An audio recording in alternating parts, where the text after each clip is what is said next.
The story begins in a boxing gym, where MMA athletes train. A man named Octavio Bergman is training with his professional trainers, Cosima and Bruno.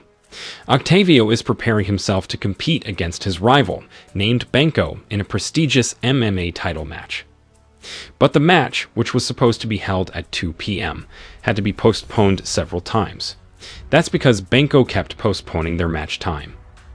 Until finally Paul Lemon, Octa's manager, as well as the owner of the boxing gym, received confirmation from the MMA organizers regarding Octa's match. The match would officially take place at 5 p.m. Before Octa left for the venue, Octa took the time to call his daughter Leonie, because on that day his daughter was also having a birthday. Leonie really hoped that her father could come to accompany and beside her on her birthday, because Octa had promised Leonie that he would come to bring a birthday cake and also a special gift for her. But Octa didn't seem to be able to fulfill his promise to come on time. He might be a get late because the match had been delayed and postponed. Cosima entered the room and asked Paul about her unpaid salary. That's because 5 months ago, Paul had promised her a raise, but Cosima hasn't gotten her 5-month salary yet. Cosima asked Octa to speak to Paul about that, because when she spoke to him herself, Paul only made promises to her. Long story short, the three of them went to the arena. On the way there, Octa kept thinking about his son's birthday. Octa felt like a failed father to Leonie, because when his daughter celebrated her birthday party, he couldn't be there to beside her. Paul tried to console him, saying that no one who had a child at the age of 19 seemed to get along with his ex-wife. Paul told him to stay focused on his match and finish with a win, so that he could meet his daughter soon. They arrived at the arena. As they entered the hallway, they accidentally met Chino and his brother, Winkler, who was his promoter for his fight against Benko. Octa also accidentally saw Benko, who came out of his room, and seemed to give him a little psychic attack. Chino also encouraged Octa so that he could defeat Benko, but because he was in a bad mood thinking about his daughter's birthday, Octa almost hit him before finally being interrupted by the people who were there. While in the locker room, Octa checked his condition first before starting his match. Suddenly, his phone rang, and it was his ex-wife Mina calling to ask if his match was over. Octa told her that his match had been postponed for 3 hours, and in 15 minutes he would start his match. Mina was furious, because why would he promise their daughter that he wouldn't come to her birthday party? They had agreed 3 months earlier that Octa would come to see her before 5 p.m. Even Leonie was pensive all day and didn't want to eat anything, waiting for her father's birthday cake. Octa was very angry with this situation because he really wanted to accompany his daughter's birthday party. But because of the postponement of the match, all his plans to beside his daughter had fallen apart. Paul, who was there, tried to calm him down. Octa had to fight, as they were in desperate need of money to pay some of their boxing gym's bills. Paul said that this annoying situation was all Benko's fault, who seemed to have pushed back the time to play their fight at 5 p.m. Full of anger, Octa intended to finish the fight immediately and destroy Benko in the arena. But just as Octa wanted to enter the arena, he received a call from David, Mina's husband, and he said that Mina would file for sole custody in court. Legally, Octa should have understood the reason that could make him lose custody of his child, and the documents for taking custody of her only child. He might receive the letter tomorrow afternoon. Octa was very angry to hear that, because he had rights and obligations as a father. But Mina said don't talk like that, because in the past, Octa didn't even participate in caring for Leonie for 7 years, and left her alone to care for their daughter.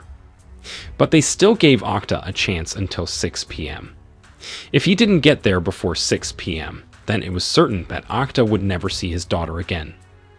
Octa, who didn't want to lose his daughter, decided to leave before he fought with Benko. Paul tried to prevent him from leaving, as his actions could have mailed him a years-long ban.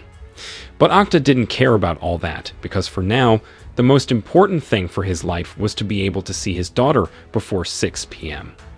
Rather than later, Octa will no longer be able to see his daughter. Octa also met Rico as he was leaving the arena. Rico was a hardline fan of Octa, and often earned a lot of money because he often bet on his name. but Octa asked him not to bother him first because he wanted to leave the place. At this time, Octa only had 60 minutes to meet his daughter. Winkler and Chino, who happened to be at the exit, tried to prevent Octa from leaving the place. They then ordered their men to immediately arrest Octa so that he would not leave there. Octa got into a taxi, which happened to be nearby. He then asked the driver, who had a wound on his forehead, to immediately rush to Maxburg Street to pick up the birthday cake he had ordered for his daughter. But on the way, their trip was hampered and blockaded by a celebration on the shortcut way to the bakery. Octa decided to run from there because Winkler's men seemed to have arrived at that place too. However, no matter how hard he tried to escape, Chino and Winkler and his men could find and surround him. But Octa did not just stun him and let them try to catch him. He tried to fight them all. Winkler, who felt that he wasn't his opponent, chose to let Octa go and call other reinforcements come to his place immediately. Suddenly, Octa's parents called him and asked why Mina didn't allow them to meet their granddaughter, even though his parents only wanted to accompany their granddaughter on her birthday. Octa also tried to calm his parents down and said that they had a little fight and would take care of the matter soon.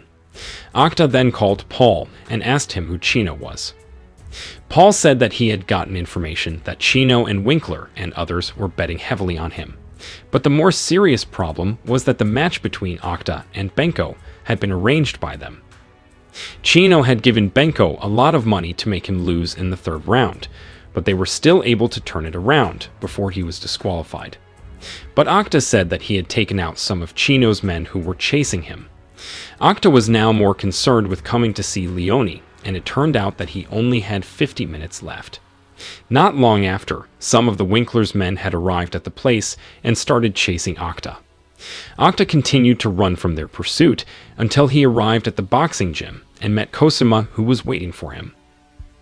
Octa then called Bruno and Annika, another sparring partner of Octa, who happened to be at the boxing gym, to help fight Winkler and his men. A 4-on-4 fight ensued between them. Then Octa tried to escape from there and asked Cosima to hold them all, because he was going to see Leone. Octa tells her that Mina wants to take their daughter away from him. Octa also asks for her help to pick up the tarp he ordered on Maxburg Street and bring it to Leone's place, while Octa himself will rush to Mina's house. Winkler also opened fire from the gun he was carrying to make them stop fighting them. But it turned out that Octa was no longer there, which then made Winkler leave the place to find where Octa ran away. Winkler's men could find him, but Octa seemed to have an idea after seeing a patrol car nearby. It turned out that Octa tried to bully the policemen, which of course made them angry, so they finally arrested Octa to be taken to the nearest police station. Octa's intention was actually to let him get caught so that he could get a ride to Mina's house. But on their way to the police station, a car suddenly crashed into the police car, and it turned out that the driver was Winkler. Winkler tried to take Octa away from there, but Octa, who was still strong enough to survive, tried to fight him by taking Winkler's gun. Octa also tried to run away from that place. So did Winkler, after knowing that the two policemen in the car were still safe. Octa was contacted by Paul during his escape and asked what had happened. That was because Annika was in hospital with a broken bone and Bruno was battered. Paul also said that Chino had contacted him and said that he wouldn't do anything if Octa wanted to return to the fight.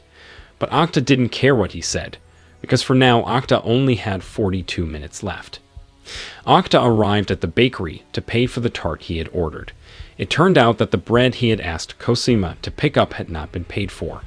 Cosima didn't have the money to pay for the birthday cake. Suddenly, Winkler was there. Winkler also gave one more chance for him to comply and return to fight with Benko. But Winkler's mistake was to destroy Octa's daughter's birthday cake that he had worked so hard to order for her daughter. Octa was furious and started beating Winkler blindly. If Cosima hadn't been there to stop Octa, maybe Winkler would have been killed by the furious Octa. When Octa got out of there, it turned out that Benko had also arrived at that place and tried to catch him too.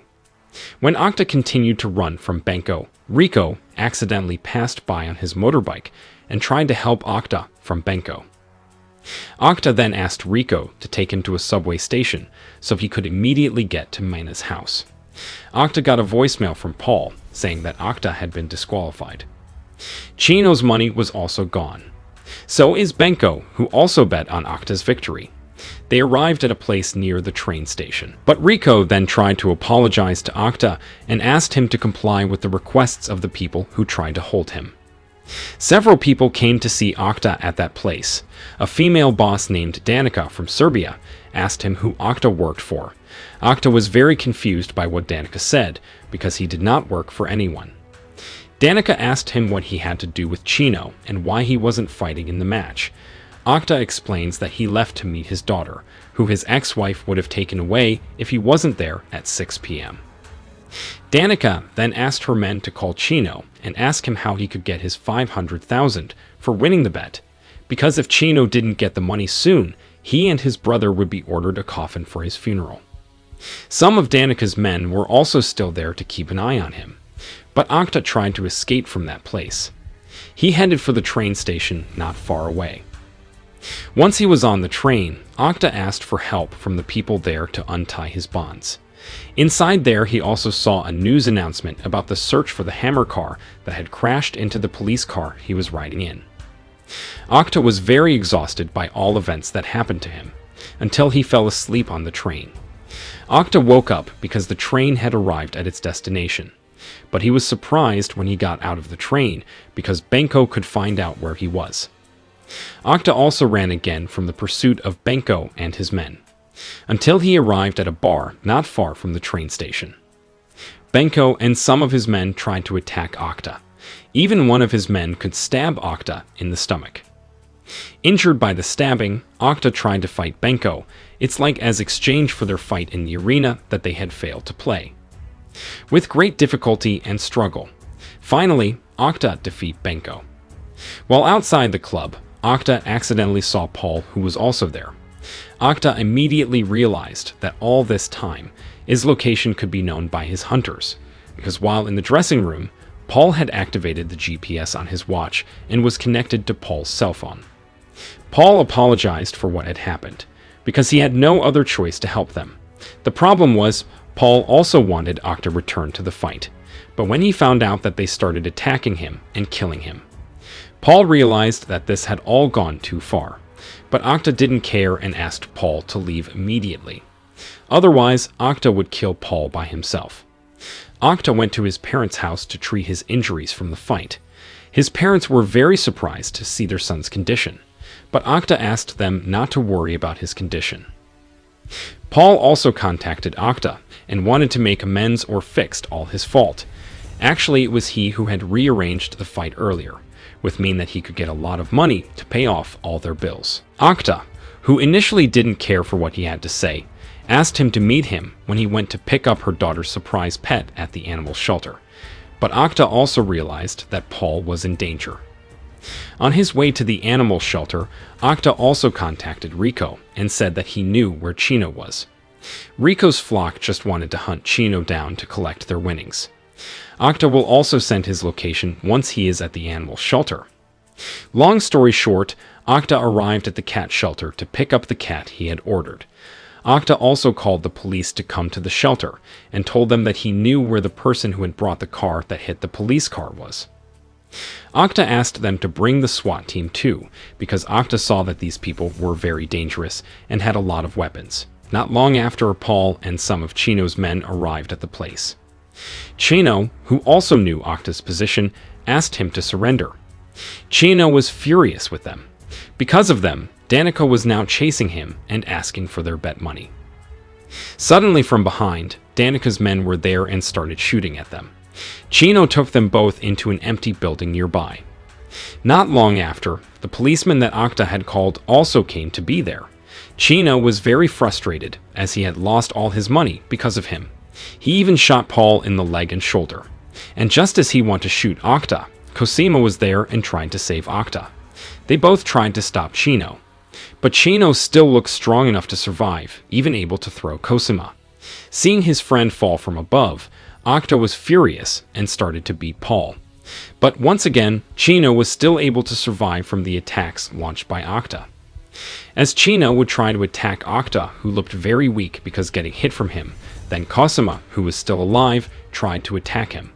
But what is Chino's body made of, because he can still survive, even almost killing Cosima with a wooden block? Before Paul gets up and points a gun, which makes Chino decide to run away from there. And before the movie ends on his way to Mina's house, Octa accidentally meets Chino, who looks like he's going to attack him. But suddenly Chino fell unconscious in front of him. With a very exhausted condition, Octa also made it to the front of Mina's house, even though he had to fall because he was too tired of all that happened to him. Leonie was very happy to see her father there. While lying on the street, Leonie hugged her father tightly. Along with this scene, the movie ended.